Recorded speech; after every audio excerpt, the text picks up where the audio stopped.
এটি বাংলাদেশ আওয়ামী লীগের কেন্দ্রীয় কার্যালয়। রাজনৈতিক ইতিহাসে এক গৌরবোজ্জ্বল নাম।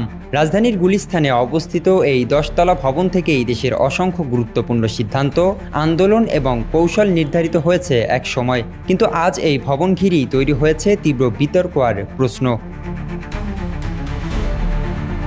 সম্প্রতি ভবনটির ভিতরে দেখা গেছে এক ভিন্ন দৃশ্য। কার্যালয়ের নির্জন কোণায় পড়ে থাকতে দেখা গেছে জন্ম নিয়ন্ত্রণ সামগ্রী ও মাদকজাত দ্রব্য। ভবনের ভিতরে ছড়িয়ে ছিটিয়ে থাকা এসব উপাদান ইঙ্গিত দেয় রাতের অন্ধকারে এখানে ঘটে চলে অনৈতিক কর্মকাণ্ড। স্থানীয়রা জানান, সন্ধ্যার পর কিছু অচেনা লোকজন ভবনে ঢুকে পড়ে। আচরণেও বোঝা যায় তারা রাজনৈতিক কেউ নয়। সকালে এসে দেখি অনেক কিছু ছড়িয়ে ছিটিয়ে পড়ে থাকে। দিনের বেলায় এমন চিত্র খুব একটা দেখা না গেলেও সন্ধ্যা নামলেই পাল্টে যায় পরিস্থিতি।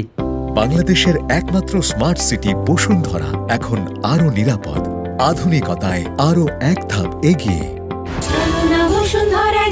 ভবনের আশেপাশে ঘোরাঘুরি করতে দেখা যায় মাদকাসক্ত ও সম্ভাব্য যৌনকর্মীদের।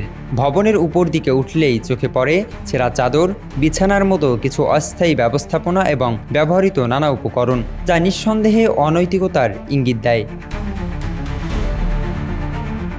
আরও উপরের দিকে উঠতেই দেখা যায় কিছু মাদকসেবী ঘোরাফেরা করছে।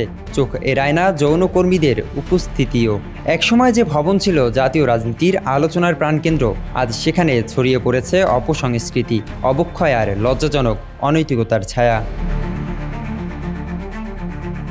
এখন প্রশ্ন উঠছে, কে দিচ্ছে এসব কর্মকাণ্ডের মদত? দলের ভিতরের কেউ জড়িত, নাকি ভবনের নিয়ন্ত্রণের বাইরে কোনো গোষ্ঠী এই স্থানটি ব্যবহার করছে? রুহুল আমিন, বাংলা নিউজ 24, ঢাকা।